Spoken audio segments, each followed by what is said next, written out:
Bonjour et bienvenue dans cette quatrième vidéo. Aujourd'hui, je vous parle des trois doshas qui sont Vata, Pitta et Kapha. Je m'appelle Nathalie Seni, je suis praticienne en Ayurveda et je vous propose un programme de 21 jours pour découvrir l'Ayurveda. 21 vidéos accompagnées chacune d'un fichier à télécharger et d'un exercice pratique. Dans la vidéo numéro 2, nous avons parlé des 5 éléments, les terres, l'air, le feu, l'eau et la terre. On va voir que les trois doshas sont chacun une combinaison de 2 des 5 éléments. Donc si vous avez besoin de vous remettre un petit peu en mémoire les 5 éléments, je vous invite à retourner écouter la vidéo du jour 2. Le mot dosha est un mot sanskrit qui signifie ce qui gâte, ce qui entraîne la décomposition. C'est-à-dire que lorsqu'un dosha est en déséquilibre, et nous verrons plus tard les différents déséquilibres des doshas, lorsqu'un dosha donc est en déséquilibre, c'est ce qui est à l'origine de la maladie. Mais cette définition dosha égale déséquilibre, même si elle est tout à fait correcte, elle n'est en réalité pas complète. L'Ayurveda considère en effet que les 5 éléments sont à l'origine de tous les processus dans l'univers, et la combinaison des différents éléments, l'action des éléments entre eux, crée des forces vitales, des énergies que l'on appelle les doshas et qui sont au nombre de 3. Lorsqu'ils sont en équilibre dans notre corps, les trois doshas Vata, Pitta et Kapha correspondent donc chacun à une énergie qui permet d'assurer toutes les fonctions physiques et physiologiques dans notre corps. Et lorsqu'ils sont en état de déséquilibre, ils deviennent une force qui va ensuite entraîner la maladie. Nous verrons un petit peu plus loin dans cette vidéo comment les doshas peuvent se retrouver en état de déséquilibre dans notre corps, mais on va commencer par définir les doshas en tant qu'énergie. Le dosha Vata correspond à l'élément air, et le terme Vata signifie littéralement ce qui fait bouger les choses. Cet élément air étant contenu dans l'élément éther, c'est-à-dire que l'air se loge dans les espaces vides, pour notre corps, l'air va se loger dans toutes les cavités du corps, on considère que le dosha Vata est la combinaison des éléments air et éther. Et l'énergie de Vata, c'est l'énergie du mouvement. C'est l'énergie qui va en fait créer le mouvement, qui permet ensuite aux fluides et aux nutriments de pouvoir se déplacer à travers notre corps. Le dosha Pitta, lui, correspond à l'élément feu, et Pitta signifie ce qui digère les choses. Cet élément feu, il est présent dans notre corps sous forme d'eau, c'est-à-dire d'acide qui permet la transformation. C'est pourquoi on dit que le dosha Pitta est composé des éléments feu et eau. Et il correspond à l'énergie de la transformation, de la digestion, du métabolisme. C'est l'énergie qui permet de métaboliser, qui permet de transformer les apports en nutriments pour faire fonctionner correctement notre corps. Et enfin, le dosha Kapha, en Inde on prononce plutôt Kapha, correspond à l'élément eau, et le mot kapha signifie littéralement ce qui relie les choses entre elles. Cet élément eau, il est forcément contenu dans un élément solide, dans un élément terre. Pour ce qui est de notre corps, l'eau est contenue dans les limites de notre corps comme la peau. C'est pourquoi on dit que le dosha kapha est constitué des éléments eau et terre. Et il correspond à l'énergie de la cohésion. Pour notre corps, c'est l'énergie qui permet de lubrifier, qui permet d'apporter de la structure. Donc, pour résumer les doshas en tant qu'énergie et faire le lien avec les éléments, Vata égale l'énergie du mouvement et c'est lié à l'élément air principalement et à l'élément éther en secondaire. Pitta, c'est l'énergie de la transformation qui est liée donc à l'élément feu et de manière secondaire à l'élément eau.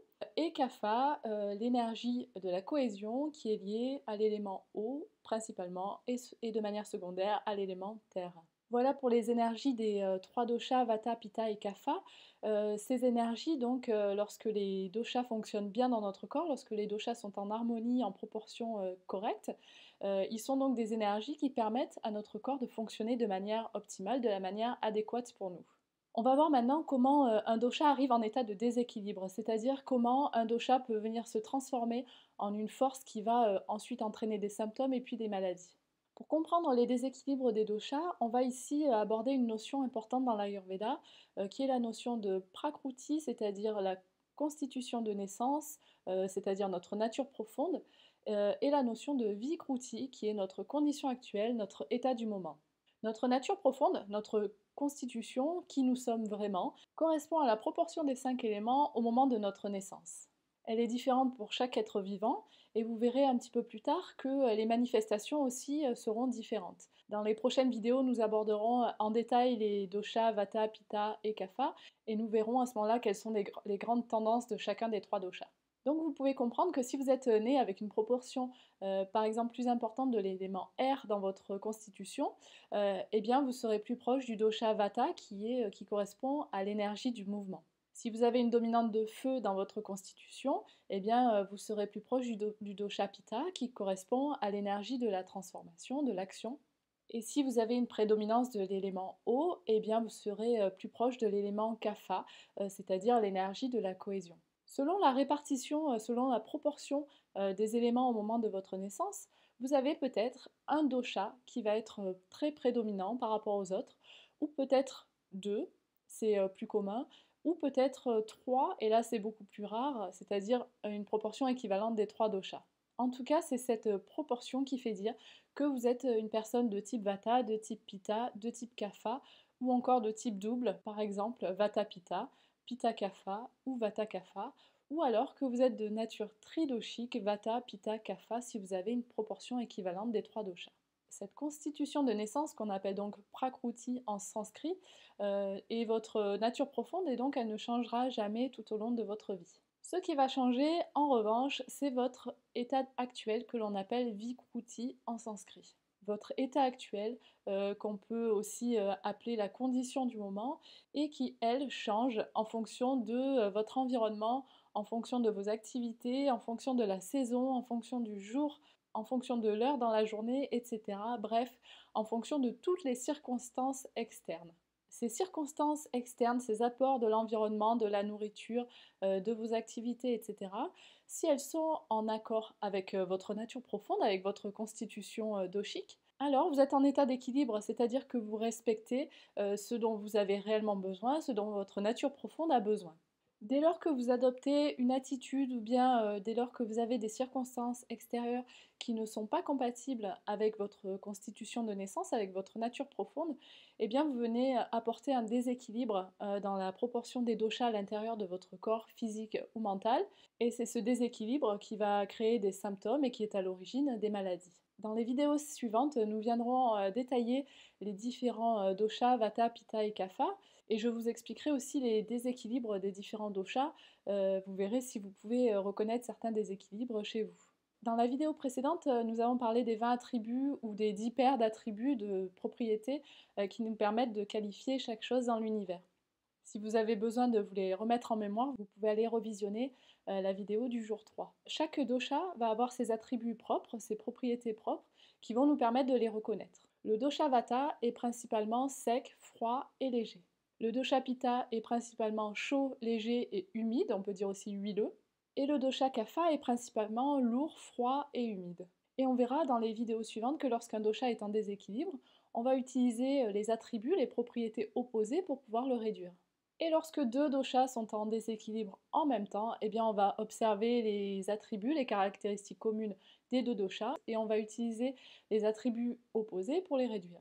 Aujourd'hui en exercice, évidemment, je vous propose de faire le test de votre constitution ayurvédique. Donc vous allez trouver dans les notes de la vidéo, ou bien vous l'avez reçu par mail si vous êtes abonné au programme, vous allez trouver un document qui récapitule les trois doshas, leurs différentes énergies et leurs caractéristiques. Et vous trouverez aussi un test de votre constitution ayurvédique. Je vous propose de répondre à ce questionnaire 2 fois.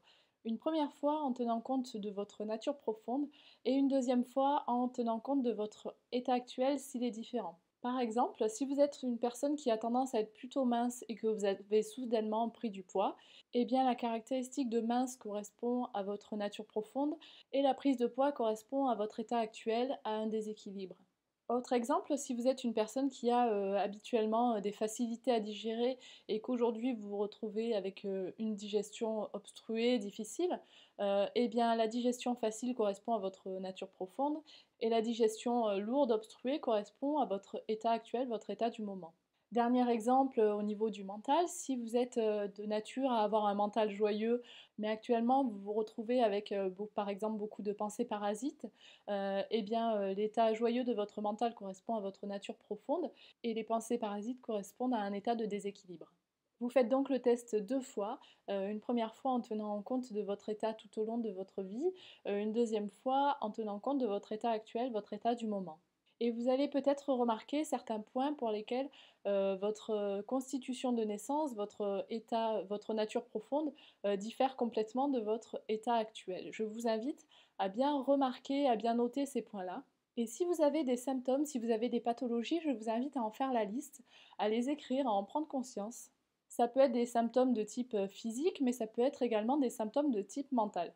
Et pour chacun des symptômes, des déséquilibres, des désagréments que vous allez observer sur votre physique ou votre mental, je vous invite à essayer de les décrire en fonction des attributs que nous avons vus dans la précédente vidéo. Pour rappel, les attributs que nous avons vus dans la vidéo précédente sont lourd, obscur ou léger, lumineux, lent ou rapide, humide, huileux ou sec, et froid ou chaud.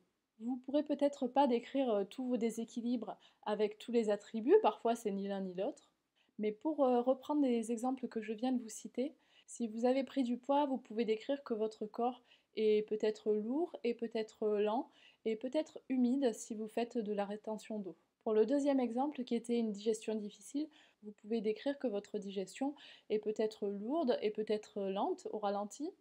Et pour le troisième exemple, qui était au niveau du mental, je vais vous donner l'exemple de pensées parasites. Vous pouvez peut-être décrire que vos pensées sont trop rapides et que vous avez une sensation de sécheresse, en tout cas que vous avez une sensation d'un manque de fluidité au niveau de vos pensées.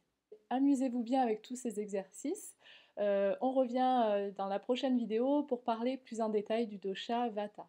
Je vous souhaite une belle et lumineuse journée et je vous dis à demain. Namasté.